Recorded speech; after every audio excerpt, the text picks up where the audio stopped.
네, 이런 우스갯소리가 있습니다. 유머죠.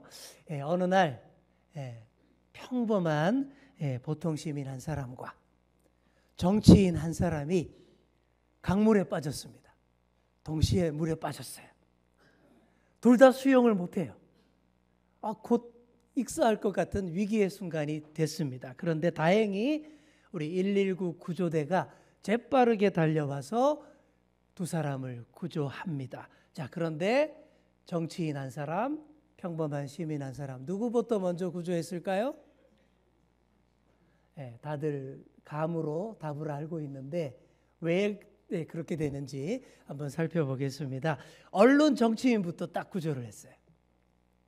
뒤늦게 겨우 숨 넘어가기 직전에 구조받은 이 시민이 너무 화가 났습니다. 불같이 화를 내면서 아니 왜 사람 차별해? 아니 정치인이라고 저 사람 먼저 구하고 말이야. 아주 맹렬히 따졌습니다. 그랬더니 구조대원이 그 사람 귀에다 대고 뭐라고 속삭였더니 금방 조용해졌습니다. 뭐라고 속삭였을까요? 귀에다 대고 이랬답니다. 아유 미안합니다. 그런데 정치인을 물속에 오래 놔두면 강물이 다 오염되잖아요. 그래서 빨리 구조했다. 그 사람도 맞군요 하고 수긍했다라는 그런 유머입니다. 중요한 선거를 앞두고 정치인 비하하는 발언을 해서 죄송합니다. 그런데 사실이 좀 그래요. 우리 가운데 이런 정치 혐오가 너무 많은 것도 사실이기 때문입니다. 좋은 정치인도 많아요. 훌륭하고 존경할 만한 정치인 많습니다. 그런데 그렇지 않은 정치인들이 많기 때문에 도매급으로 욕먹는 거예요. 정치가 다 썩었다. 다 똑같다. 이렇게 비난하는 것입니다. 그런데 그렇게 정치 혐오만 하며 앉아있고 투표도 안 하면 어떻게 될까요? 가장 최악의 인물이 떡하니 당선돼서 강물을 아주 못쓰게 만들어 버립니다. 그래서 반드시 투표하라라고 하는 거예요. 다음 주 수요일 여러분의 소중한 한 표 다 잘 행사하시는 여러분 되시기를 바랍니다. 자, 그런데 정치인과 양대 산맥을 이루는 부류가 종교인입니다. 종교인에 대한 혐오도 만만찮아요. 저도 종교인이지만 마음이 너무 아픕니다. 훌륭한 성직자들도 정말 많고 진짜 존경할 만한 성직자들이 그렇게 많은데 일부 부패한 종교인 때문에 도매급으로 욕을 먹는 거예요. 그래서 그런 생각 해봅니다. 만약 강물에 정치인과 종교인 두 사람이 동시에 빠지면 누구부터 먼저 구조할까?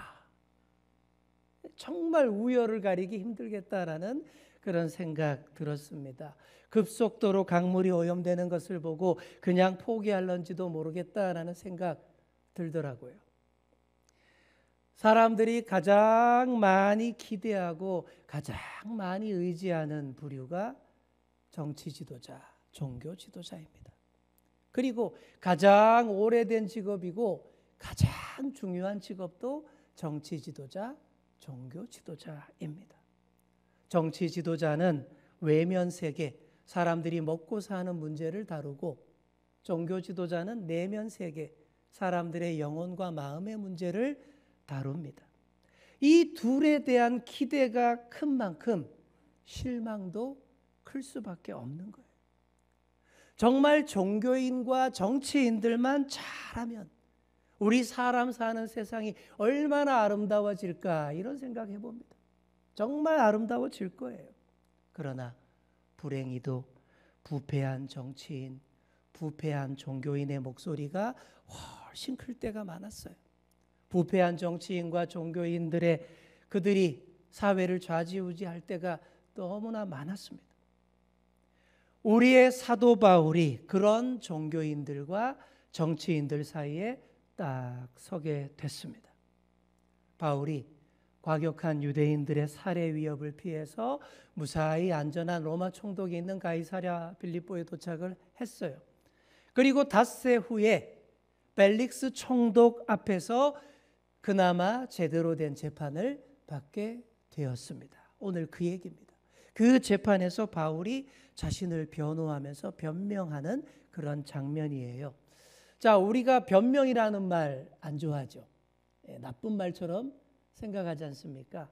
그런데 앞에 구차한이 붙어서 구차한 변명이면 정말 핑계거리밖에 안 되는 좋지 못한 그게 맞지만 적절한 변명이 분명히 있어요.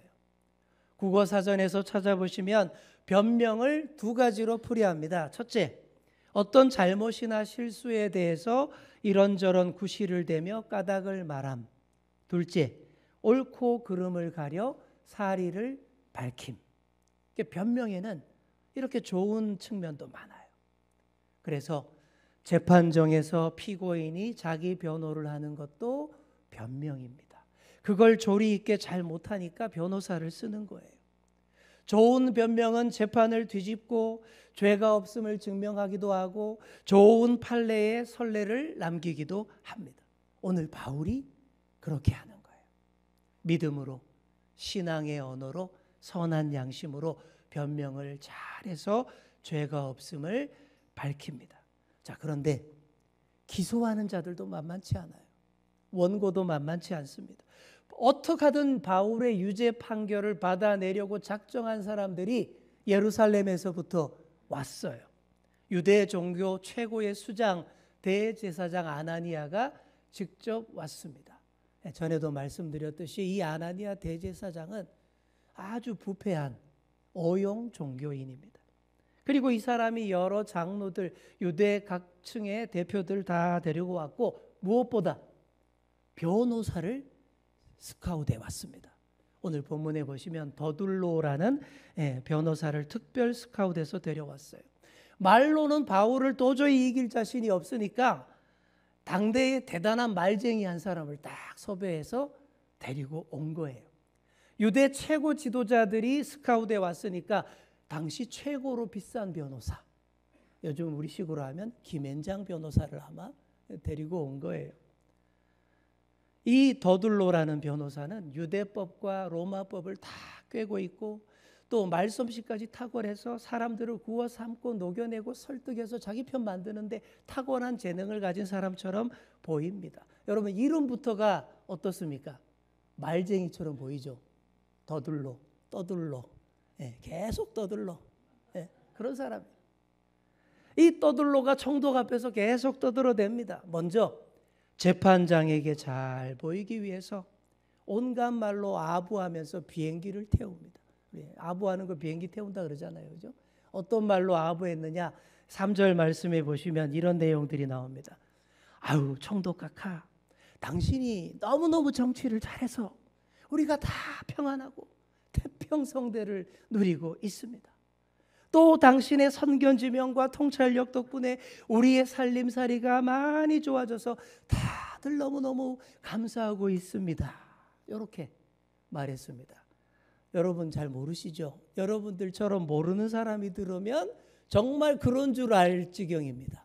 그런데 전혀 사실이 아닙니다. 역사 기록에 의하면요, 벨릭스 총독 때의 태평성대는커녕 소동과 반란과 밀란이 끊이질 않았어요. 그리고 반란이 일어날 때마다 이 벨릭스가 아주 잔인하게 진압을 했습니다. 반란의 주동자뿐 아니라 추종자들까지 모조리 십자가에 못 박아서 처형을 했던 그런 총독이에요. 그러면서도 또 도적들에게 뇌물을 받고 눈 감아 주기도 했던 탐욕자인 것이죠.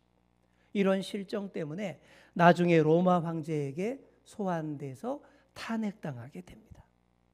예수님 당시의 빌라도 총독과 다를 바 없어요. 빌라도 총독도 예수님 처형한 후에 온갖 폭정을 일삼다가 소환당했고 로마 황제의 명령으로 자살한 사람인데 이 벨릭스 총독도 만만하지 않았습니다.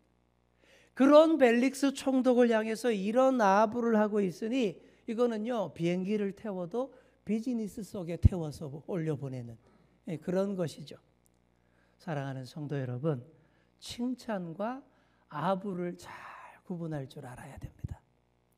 칭찬과 아부의 차이가 뭘까요?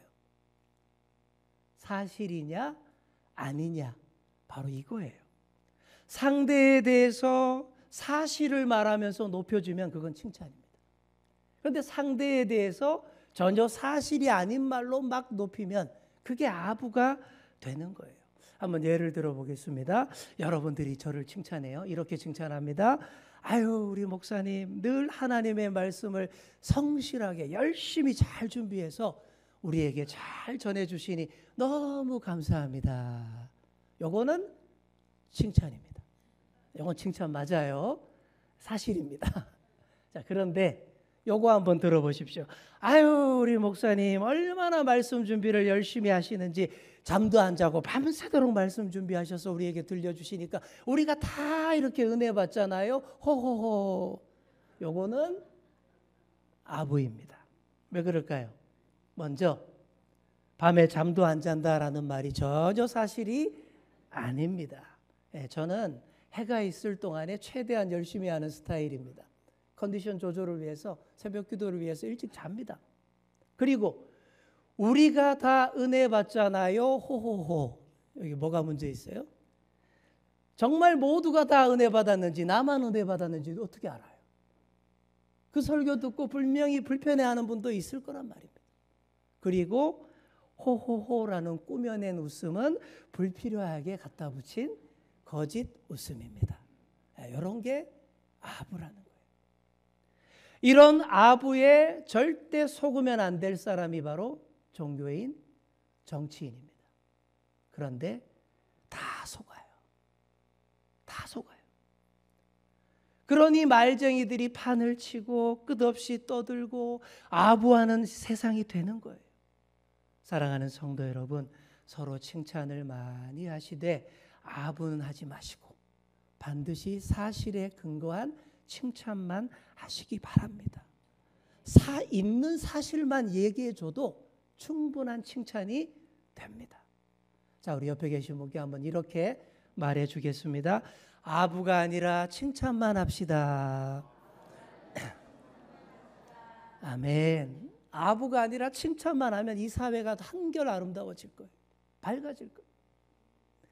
더둘로가 그렇게 하지 않고 아부만 했습니다. 재판장 비행기 태워서 막 띄워 보냈습니다. 그리고는 다음에 어떤 말을 합니까? 바울을 확 깔아뭉개는 말을 합니다. 5절을 보시면 바울을 가리켜서 이렇게 표현합니다. 전염병 같은 자. 전염병 같대요, 바울이. 유대인들을 선동해서 소동을 일으키고 거룩한 성전을 더럽히는 전염병 같은 자다, 이렇게 말합니다. 이게 예수님을 기소했던 죄목과 똑같은 거예요. 그때도 이걸로 재미를 봐서 예수님을 십자가에 못 박는 데 성공했지 않습니까? 그때처럼 또 써먹는 거예요. 이 더둘로의 고발이 끝나자 함께 온 유대인 대표들도 더둘로의 말이 옳다며 똑같이 떠들어댑니다. 때로 몰려와서 자기들의 위세를 과시하고 말쟁이를 앞세워 자기들 의도대로 재판을 끌고 가려고 하는 거예요. 예수님도 이런 인민재판식으로 유죄 판결을 받았고 십자가에 못 박혀 돌아가셨습니다. 사도 바울도 똑같이 될 것만 같아요. 그러나 똑같이 되지 않습니다. 예수님은 부활의 소망을 보여주시기 위해 반드시 죽으시고 부활하셔야 할 분이셨고, 바울은 이 부활의 소망을 로마까지 땅끝까지 가서 전해야 할 특별한 임무를 부여받은 사람이기 때문입니다. 그래서 절대 지지 않아요. 당당하게 맞섭니다. 사랑하는 성도 여러분, 이 더둘로와 유대 종교인들은 믿는 우리를 참소하는 사탄 마귀의 그림자입니다. 사탄 마귀가 우리를 정죄하고 기소해서 어떻게 하든 흉악한 죄인 만들고 지옥 백성 만들기 위해서 얼마나 많은 노력을 하고 있습니까? 그 일을 얼마나 사명감 가지고 하는지 몰라요. 더둘로가 얼마나 열심히 그 짓을 하는지 모릅니다. 절대 지시면 안 됩니다. 그 기소와 참소에 기죽지 마시고 바울처럼 당당하게 맞서시는 그런 여러분 되시기를 축복합니다. 한참 떠들고 난 후에 드디어 바울의 변론 기회가 왔습니다. 재판장이 머리를 까딱하면서 어디 당신 한번 말해봐, 이렇게 표시를 하죠. 바울이 말하기 시작합니다. 그런데 바울은 말쟁이 더둘로처럼 하지 않습니다. 10절의 끝부분을 보시면 내 사건에 대하여 기꺼이 변명하나이다. 이렇게 시작을 하죠. 재판장을 비행기 태우지도 않고 그저 담담하고 차분하게 변명합니다. 거룩한 성전을 내가 더럽힌 적도 없고 사람들을 선동한 적도 없다라고 말합니다. 내가 선동하는 장면, 성전 더럽히는 장면 한 사람이라도 본 사람이 있으면 나와보라고. 알리바이가 아주 확실했습니다. 그리고 나서 자신의 신앙 양심을 말하기 시작하는 거예요. 나 바울도 조상의 하나님을 믿고 율법과 선지자의 글에 기록된 것들 다 믿는다라고 얘기를 합니다. 그리고 15절에 있는 것처럼 의인과 악인의 부활이 있다는 것도 믿는다라고 말을 합니다. 그러면서 바로 그 부활 문제 때문에 내가 이 재판정에 서게 되었다라고 말합니다.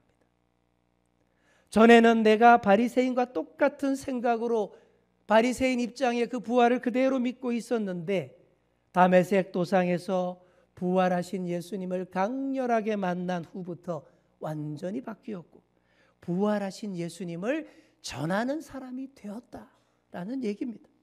온 세상 두루다니며 오로지 그 일만 하다가 여기까지 왔다라는 그런 얘기입니다.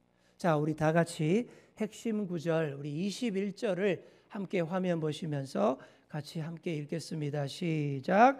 오직 내가 그들 가운데 서서 외치기를 내가 죽은 자의 부활에 대하여 오늘 너희 앞에 신문을 받는다고 한 이 한 소리만 있을 따름이니이다 하니. 이게 무슨 말일까요? 지금 나 바울이 재판받는 이유는 오로지 죽은 자의 부활을 증거한 것 때문이다 라는 얘기입니다. 그 외에 다른 이유도 다른 죄도 없으니 더 논쟁하고 다투려면 이 한 소리 부활에 대해서 함께 이야기해 보자. 바로 그런 얘기인 것이죠. 정말 바울은요 부활 말고는 더 할 말도 없는 사람이었습니다. 부활의 예수님을 만나서 복음의 핵심인 부활 신학을 정립했고 부활 증인으로 살다가 이 재판까지 왔습니다. 그래서 옛날 유명한 영화 대사에 빗대서 바울의 말을 표현해보자면 바로 이렇게 되는 거예요. 당신께서 나한테 네 죄가 뭐냐고 물으신다면 부활하신 예수님을 만나고 사랑하고 그 부활 복음만을 증거하다가 여기까지 왔다라는 것이 나의 유일한 죄입니다. 바로 이겁니다. 바로 이 얘기. 그 외에는 더 할 얘기가 없는 거예요. 자, 우리 옆에 계신 분께 한번 이렇게 말해 주겠습니다. 부활 말고는 더 할 말도 없습니다. 그래요. 복음의 핵심이 부활이기 때문에 부활 말고는 더 할 말도 없습니다. 네 죄가 무엇이냐 물은다면 부활을 증거한 죄밖에 없습니다. 바로 이 얘기예요.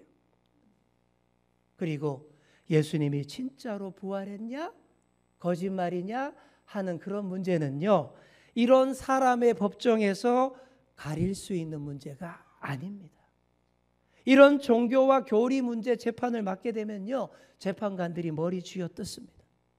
살인, 도둑질, 사기 이런 죄들은 재판에서 얼마든지 가려낼 수 있지만 종교 문제, 그중에서도 교리 문제는 아무리 명재판관이라도 판결을 내릴 수가 없는 거예요.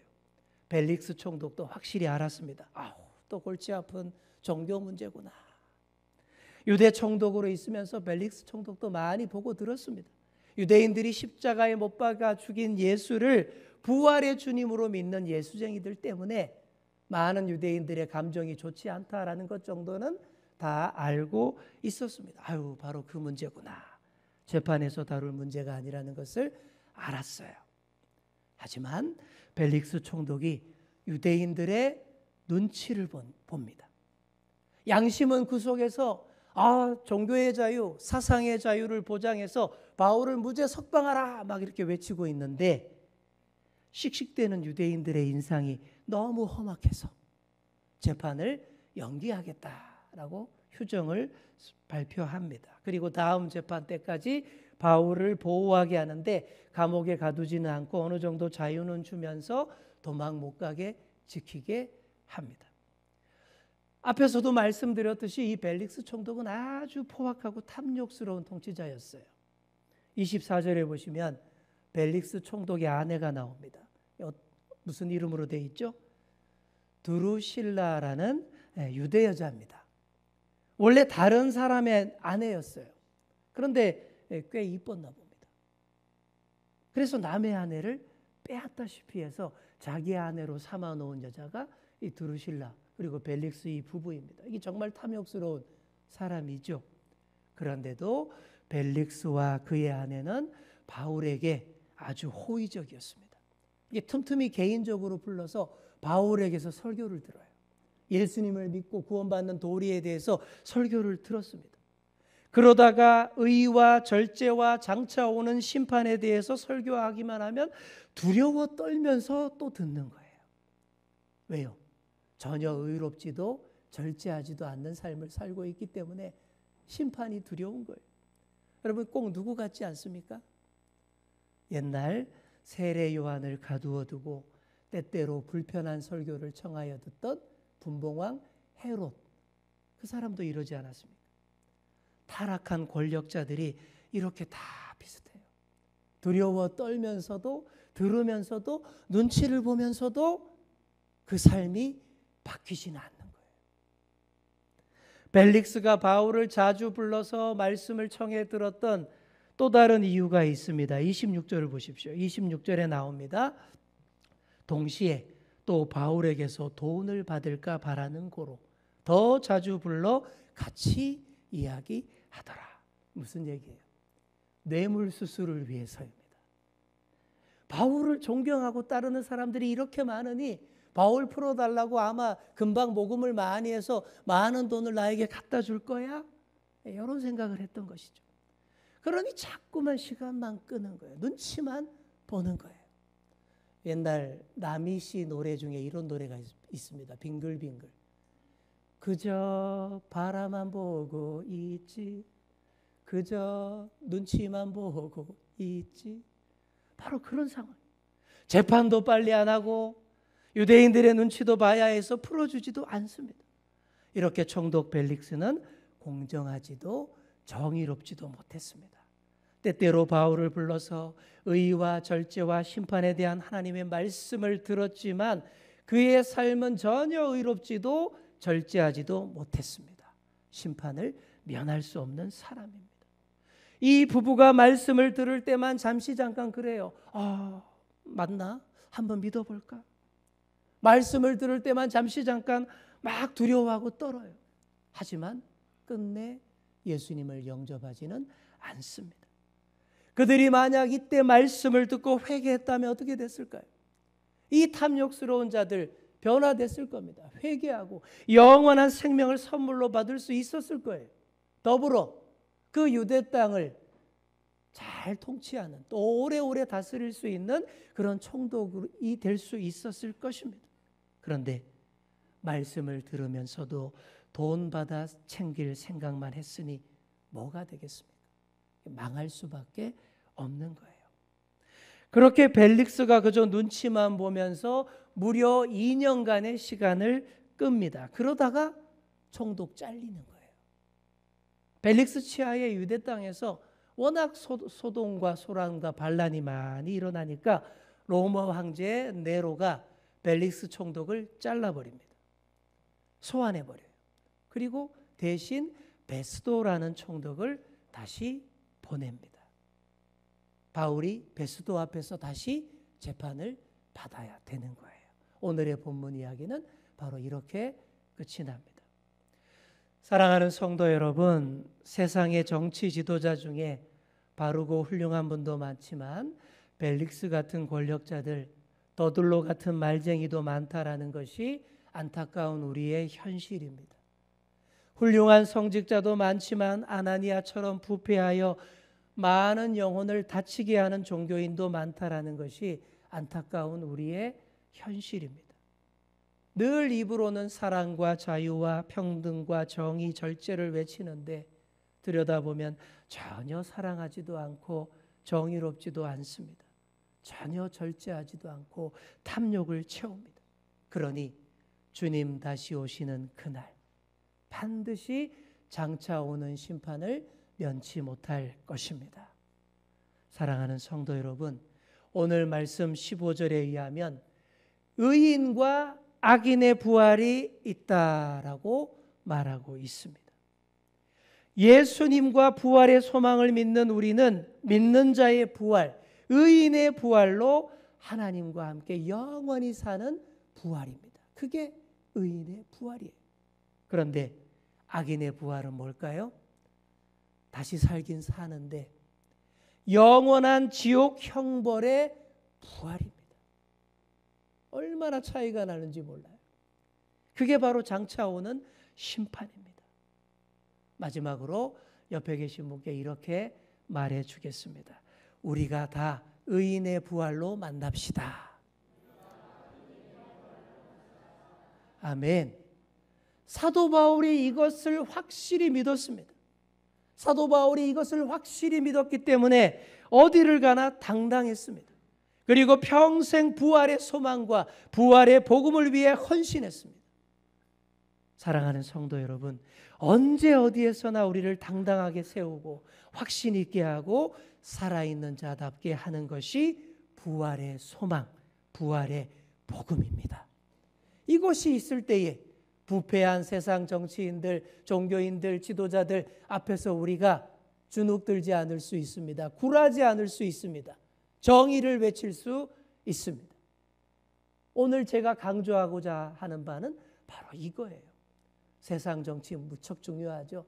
중요하지만 우리는 그보다 더 궁극적으로 부활의 소망을 믿으며 부활의 복음의 증인으로서 그 모든 것들을 바라볼 수 있어야 된다라는 것. 이겨낼 수 있어야 한다라는 것입니다.